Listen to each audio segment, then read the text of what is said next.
Well, good morning, Bobby. How are you? I'm very well. How are you? Pretty good. I'm pretty excited, and excited about excited about this topic, which as we're going to be talking about fasting, and there's a common joke. There's nothing fast about fasting. No, no, there's certainly no fast food. That's right. So in the manuals, this is out of the War is Real manual. It's session 7, and that is under the heading of praying for breakthrough. The videos on these are video on YouTube. They're on the leadership course. Then the videos is on this is video 15 and 3 ways you can pray for God. So I just want to recap where we're up to in this. So we've talked about the way we were. We talked about God's heart for mankind and to go and make disciples. And then we talked about the spiritual warfare. We talked about using worship as warfare. We talked about going to the war room and getting strategies and identifying who to pray for over a 40-day period. And in some people that could be a person of peace who's in our circle of influence that is really open to the gospel. And then also we're using worship and song as a weapon. Then we Yep. talked about warfare strategies, the power of agreement, praying the word, hearing from God, and prayer, and the 10 ways that God answers prayer. So this session is another weapon of warfare, and this is through the weapon is fasting combined with prayer. And that first thing that we've got there, and the first we've got an outline in our book about Jonah and what happens to him. But it's actually interesting with this story, Bobby, with Jonah. They're talking about fasting, and there's quite a story to Jonah, which is worth anyone that listening to go and listen to about his disobedience and initially. But that's not the part of the topic we want or the story we want. We want to talk about the story of how God told him to go and talk to Nineveh and basically say, "Hey, you guys better repent, or it's going to be you're going to get in a whole lot of trouble." I mean, I'm paraphrasing in a big time, but it's interesting from the when he got in the face or really spoke into Nineveh, how they reacted, the people of Nineveh, and that's Jonah 3:5. That's I'm not sure what page that is on your book, but there Yeah. the verse is Jonah 3:5. We've got the word wealth on fast, and we've got a footnote on there. So, do you want to give us a discuss on some of that, give some feedback, or add to Yes. that? Oh, look, fasting's always been this interesting topic because it comes up in every one of the major things when people are wanting to seek God, they start fasting, right? Um, it's it's taken on some weird, and there's lots of different bits and pieces that have been written and all this kind of stuff that people talk about. Um, sorry, the verse in Jonah 3:5 is so the people of Nineveh believed God, proclaimed a fast, and put on sackcloth from the greatest to the least of them. Yeah.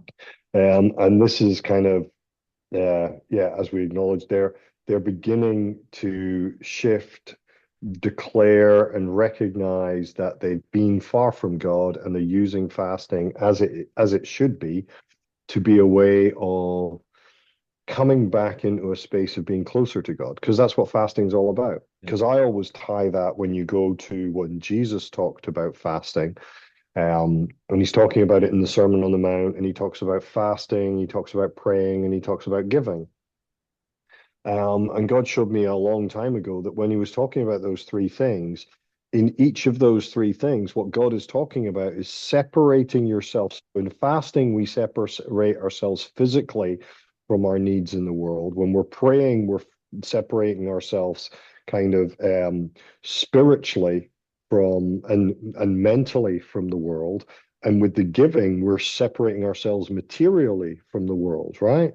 And so all of those are about choosing to separate ourselves from God, so separate ourselves from the world so that we can be closer to God. Yeah. And so that's the whole way I've always perceived fasting. Um, but yes, it's amazing how a 3 day fast seems to take 7 days. That's right. And it's Yeah. actually it's really interesting that what in the comments we made there that even so in Nineveh we see that even godless people knew the value of fasting. And they Yep. knew that impending judgment was coming upon them, and that's what Jonah was bringing to them. But it's amazing there. I think it's exciting, and if we could, it'd be great if we just bring it back in to society. The nation, the city, the nation, whatever it was, the people of Nineveh, they, from the greatest to the least of them, they corporately come together and averted judgment upon themselves because of the fast and the repenting. It's really quite a powerful thing when you think about it. Yep. That yeah, And they jumped into it quite abruptly, let's be honest. So they said, right, okay, we're declaring a fast. And you hear that declaring a fast throughout. And let's be honest, fasting isn't restricted to Christianity, yeah, right? Most of, and I mean, obviously, Jonah wasn't a Christian, he was Jewish, but and the impact in there was, but we even see it in Islam and all these other things. Fasting is a fundamental component that's recognized as a way of separating yourself. yeah, And to be honest, and even if you look in modern society outside of any religious aspect, people talk about intermittent fasting and all of these different types of things. And there's always a parallel of the concept with self-control.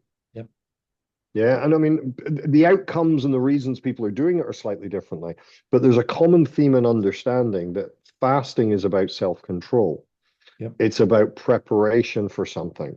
yep, Um, we, I mean, I know medically we have to fast for certain things, but there is this whole thing about there's a major shift in what happens in us when we fast. yep, that's right. Now let's have a look at Ezra chapter 8, verse 21, and then the Yes. kingdom dynamics down the bottom. Um, for eight chapter Ezra chapter 8, verses 21 to 23, fasting to spiritual breakthrough. Yeah, so in Ezra 8:21 it says, "Then I proclaimed a fast there at the river of Ahava that we might humble ourselves before our God to seek from him the right way for us and our little ones and all of our possessions." Um, so again, there's that humbling. I mean, that reminds me of 2 Chronicles 7:14, if my people who are called by my name will humble themselves and pray. You know what I mean? That because they're humbling themselves before God to seek him for the right way for us, right? So, I mean, how else do we seek God except through prayer? Yep. You know, I mean, there's this constant parallel of the linking of fasting and prayer. My wife and I have always been of the mindset that if we're fasting for spiritual reasons, not medical reasons, that fasting must include turning off the telly, not being on social media, because there's no point in fasting physically from food and then having your mind filled with rubbish, right? Because the whole point of fasting is there's a bigger dimension to it. Yep. Yep. Um, I do hear that some people go, oh well, we're just fasting television, and I'm like, well, look, you need more than just TV, but I think fasting, anything that is creating an opportunity for there to be a distraction from God is a good thing. And I Yep. understand that not everybody can fast entirely, Yep. um, But it's for medical interesting reasons, whatever. in that verse, Ezra 8:21, where we humble ourselves before our God to seek from him the Mhm. right way for us and our little ones and all our possessions. So they were the essence of the fast, which ties it in. This very verse ties it in. They were seeking him for the right way, Yep. which is really quite powerful. And we're tying it back into spiritual warfare. We're praying in essence of this, we're using fasting as a weapon when we're praying and for others, who we're praying to bring into the kingdom. That's the whole how we're tying this in here. Fasting Yeah, is look, I mean, I read this verse and I think the word right is almost superfluous because if you're seeking him for the way, he's not going to give you the wrong way, is he? Right? Let's be honest. This is God we're talking about. He's only going to give you the right way.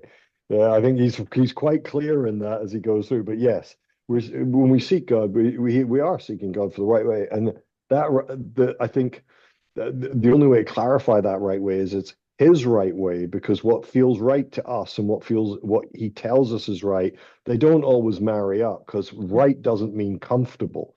yeah, Right doesn't mean what you want to happen, or ticking your boxes, or hitting the American dream, or you know what I mean? That's yeah, not what it means.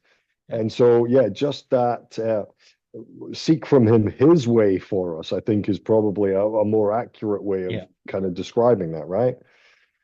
And we're gonna tie that in the next session, praying for breakthrough. But let's just have a look at the next page, some practical hints on fasting.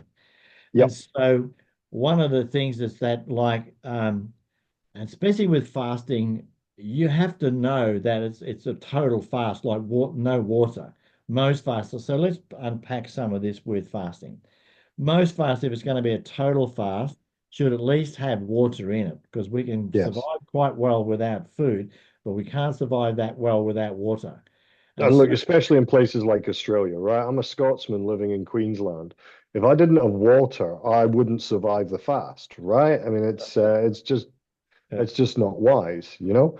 It's incredibly unhealthy. And I know that the Bible records that Jesus went without food or water and all of these different types of things. And I think if God tells you very clearly this is the strict rules of the fast, then you have to obey the rules that God gives you, right? So, but if and I mean I've heard of all sorts of different things where people say, well, I'm not technically eating food, but this is how I'm blending. I I think whatever you agree with God is how you fast, yeah, because we hear everything from and there was a whole load of books on the Daniel fast and all of yeah, these types of things. I personally have an issue with people talking about the Daniel fast, because at no point does it say that Daniel was fasting. yeah, Daniel changed his entire way of life and his entire eating habits. He wasn't fasting. There's no mention of fasting in Daniel. He yeah, talks about shifting his whole line of eating and everything so that there was a stark contrast with the environment that he was in, so that he could display the power and the glory of God in that situation, right? Um, he wasn't fasting. So I struggle with that one a little bit, but that's purely because the way I read the Bible, it doesn't, he wasn't fasting. He was just being obedient and serving and displaying yeah, God's glory. But when we fast, absolutely, for me, you've got to be drinking water, yeah, right? Um, yeah, I would be pulling out things like tea and coffee and things like yeah, that. But I mean, as I say, for me, it's not for me to tell people what they should and shouldn't be having when they're fasting. That's between them and God. yeah, And as we've said, for some people with their physical health, some people have to take medication. yeah, And so, in order to take medication, they need something in their stomach to be able to take the medication, or they will physically harm their body. yeah, So you need to be wise, and whether that means that you drink some milk or whether that means you have to have some small piece of food, that again is between you and God. that's And right. I think unless God said, no, trust me and do this, and he's been very clear in the way that he's done that, I think we have to use wisdom as we approach this, because God's not saying, I want you to put yourself in severe harm's way, Yeah, right? The average human being doing a 24 or 3 day fast or whatever else is not going to starve. yeah, Yeah, particularly, well, in the Western world, particularly, right? Because we and we've got to be careful, right? Because this is on the internet, and there will be people in parts of the world where hunger and starvation are a reality, and that's but they're not typically part of most of the Western world. I know there are people that are hungry, and there are people that are struggling, but on the most part, that's not the general case. Yeah, and so I think you need to pray, you need to seek God's guidance. And again, it's not just about what will you be fasting, will you not be fasting, but how long are you fasting for, yeah, that's right. right? And when I fast, I ask God for what time does the fast start, not just how long, what time does the fast start and what time does it finish? Yeah, yep, that's right. Because I don't know about your personal experience, but mine, whenever I get close to the end of a fast, it's like that last hour or two, I see the hunger desperation seems to accelerate. Yeah, But also, I know that if I follow through to where God told me to fast through, the revelation that seems to come because of the obedience is huge too. And Yeah. again, that's what you're doing. You're fasting because you're seeking him. Yeah. Yeah. Now let's have a look at I was just reviewing notes here on fasting. And let's say we're doing a total fast. One of the things is that first 3 days you can be really hungry, whatever, that can be really challenged. Let's say if we're doing more than a 3 day fast, we're doing a lengthy one, 7, 10, or 20 or 40 days. But on the fourth day, basically your stomach and hunger go into hibernation. And it's a Yes. long and so it's Well, important. It's that yeah. So the first 3 days, in my opinion, are the worst 3 days of fasting. yeah, Right. So if you're going to do a 3 day fast, you've chosen the worst 3 day. You've chosen the worst part of the fast, right? And I know it still seems like a long time. And in fact, the last fast I did was 3 days. But again, that regular rhythm of fasting, like anybody, if you're not used to fasting, don't start with a 21-day fast, that's right. And not right? You unless you have clearly hear God saying it. well, again, yeah. I mean, obviously, in all of this, if God clearly tells you to do something, then what everything we say is irrelevant, right? You listen to God. Okay. I Yeah, mean, that should be the same. I mean, we're supposed to be like Bereans, right? We're supposed to test, and everything comes God first. What yeah, every man on the planet, every woman on the planet is fallible. We have all sinned and fall short of the glory of God. I mean, that's yeah, scripture, right? yeah, So whilst you're going to get a lot of wise people, if God tells you to do something and you're absolutely certain it's God and not just some distraction or some weird voice or whatever, right? Because that needs to be, and not everybody's clear about whether it's God or not, which is why the Bible tells us to have many advisors and weigh the word, yeah, right? But when you're clear it's from God, you listen to him. But if you're not been into fasting and you're trying to develop a habit of fasting, start with 24 hours, yeah, then move to 3 days, or you know what I mean? yeah, And if God's telling you to fast for longer, fast for longer. yeah, But yeah, I also feel that because your body starts to burn the fat on your yeah, body to use that as an energy source when it's not got food, right? And typically that can mean that there's a whole load of rubbish that's been in our foods and or you know what I mean, that's stored in the fat. And so you want to be drinking lots of water to keep flushing your that's system right. out Yeah, too, because your system will have all this horrible stuff and that's just biology, right? yeah, It's not about saying, but whatever is stored in your fat as it gets burned and consumed gets released back into your system. And typically, it's not all the nicest parts of our food that get stored in our fat. And so, as a result, you will feel horrible if you're not flushing your system out with lots of water and things. right. And Um, for some, if they're drinking coffee or things that have got caffeine in it, is that you can get headaches and that sort of thing as well because of what you Absolutely. said with the toxins and stuff. So the other thing Yep. is just to round this out with the fasting is on this part, the breaking the fast. Yep. So do you want to unpack that? You can do it just as good as me in this. So it's breaking the fast. Cover that. Look, yeah. So, I mean, there's quite a lot of conversation about what food you should or shouldn't eat when you're breaking the fast. I think one of the key things to remember, and again, it comes down to how long have you been fasting. Yeah, But as you've said, the longer you fast, the more your systems go into a hibernation mode. Your stomach will tend to shrink a little bit because it's not been eating, all of the rest of this stuff. And you need to think, right, okay, there's a balance point between what does your body need and what do you want to kick it going. Personally, I always try and kick in out of a fast with something that's simple for my stomach to take on. I want to put protein into my system. I know that my body uses carbs for energy, so bread and things like that are reasonably good. Um, but yeah, you want to start giving your body nutrients, but be careful. I mean, don't go out and start eating chocolate as the first thing that you come out of a fast, right? Because that's not or what your big body. T-bone steaks. Well, yeah, that in itself can be, yeah. Because again, treat your body well, have a nice small meal, and let your body start to adjust and Yeah, wake up again to yeah, that. Because you don't want to make yourself sick. that's right. So it's wisdom, and it may be that you end up having several small meals within a space of time. Yep, that's right. But that just allows your body to wake up. Yep, that's So right. yeah, Well, so then the next one here under the heading fervent prayer, we're talking about Psalm 126 verses 5 and 6. Yes. And and Th- and, and Those that, who sow in tears shall reap in joy. He who continually goes forth weeping, bearing seed for sowing, shall doubtless come again with rejoicing, bringing his sheaves with him. yeah. And then you got the tears and brokenness in victorious warfare, that kingdom dynamic down the bottom.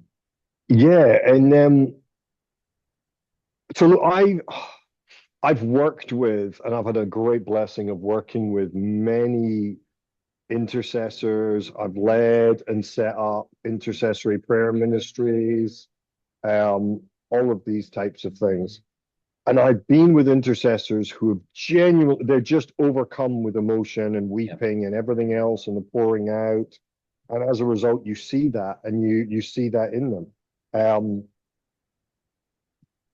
there is this whole thing about when we step into that space of prayer, and let's be honest, there are people, and typically those people are more prophetically aligned in the way that they engage, Yep. but that there is that whole thing about their devotion, the burden that they're carrying, because though typically in my their tears are not. I want to make sure this is framed right so that people Yep. their tears are not necessarily their own tears. They're experiencing and empathizing with God's emotion for the situation that they've got the burden to pray Yep. for. Yep. And that's the overcoming of emotion. And I know they're sensitive people and they are crying too, but typically a lot of that overwhelming emotion is because they're experiencing God's heart for the situation that they're praying for. Yeah. That's And right. so the joy, and this is where the joy bit comes as the balance, right? Because also the joy, when that prayer and God's been released into that situation, they get to bask in God's joy and his dutiful and faithful servants who've gone and been prepared to bear that burden, but are now the release of the fruits of that prayer are coming into the earth. Yep. And either from them seeing directly or just from the Spirit notifying them that he's been released to do what he was wanting to do through the prayer, Yep. that feeling of joy is what the experience that can come. And I mean, we've seen intercessors just almost incapacitated with laughter and overcome with joy as a result, and typically in following on from this. So, yeah, that to me is how I comprehend and bring into what I've personally witnessed and experienced in the intercessory in place with this verse and how it connects with what God is actually doing when we're in prayer. Yeah, and that'll tie well into our next session.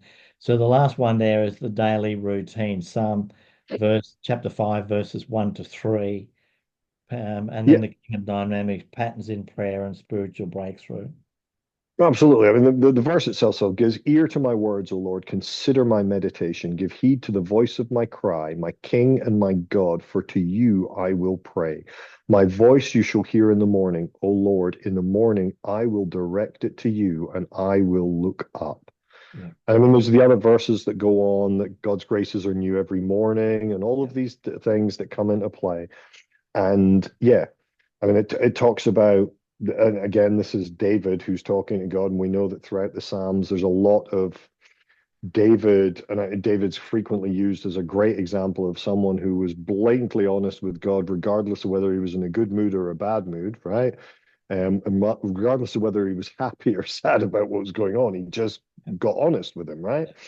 And so, um, yeah, this thing of going, right, okay, I'm going to make a commitment to you. And we hear of many people who talk about the fact that the last thing, and the first thing is they talk to God, then they talk to God. yeah, They bookend their sleep, their rest, talking to God. yeah, You know, and let's be honest, God doesn't stop talking to us because we're asleep. The Bible's very clear; He gives us dreams and everything else. I know many people who operate in that space. yeah, So this aspect of and let's be honest, we're called to be disciples. Okay, so this whole program, while we're talking about everything else, growing deep and strong, is about discipleship. It's about building disciples of God. And being a disciple is being someone who is disciplined in their approach to how they do something. Yeah. And part of it is going, right, okay, what are your priorities? What are your daily priorities? That's why I love the book Oikonomics, because it talks about getting your priorities right in a biblical way, right? But that priority of, I'm going to start with you, God. And the beauty about starting with God is typically if we pray in the evening, we're whinging to God about the day we had. But if we start talking to God, it's too early because we haven't had anything to whinge about, right? Unless you don't like the alarm clock going off, because that's pretty much your limit, right? But you wake up in the morning. The beauty of that engagement with God is that it's an opportunity for us to do more asking God to lead us into the day than telling God how we want things to go or how to fix things, right? So I think typically for me, if I pray in the morning, I've not got the distractions of the emails. I've not got the distractions of that. I mean, there's too many people wake up and their first thing in the morning is they pick up their phone and check what the notifications are. Yeah. We need to prioritize that. Yeah, you can do that as part of organizing your day, but first, get your notifications from heaven Yeah, that's before right. you get your notifications from the earth Yeah. and figure out which one's driving your direction for your life, Yeah, right? that's right. Mine's first thing. I mean, you know my time that I spent with God of a morning, but and it's actually really, I actually get withdrawals if I don't do that. I don't feel right. It's like, and that's some of that is just for me because I'm going through a fast now, which I'll talk about in the next session. Yep. But it's like I want to give Him, like we're talking God, the Creator of everything.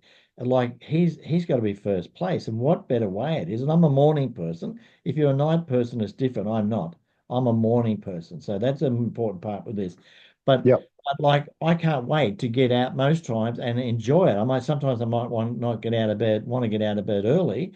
But once I sit down and start communicating with him, and it's not a one way with my shopping list, it's a one way, it's a two-way dialogue. And a lot of times those mornings have been, well, God, what's on your mind? Or what do you think of this or whatever? But it's that first thing, just what you said about the strategies, get his strategies. He's a lot smarter than us. So that concludes this session. So thanks everyone for listening to that. Our next session is going to be in the manual is chapter 8 in the War Israel manual, the Lord of the Breakthrough, and the video to review this is video 16, the Lord of Breakthroughs. So thanks for listening, everyone. Thank you.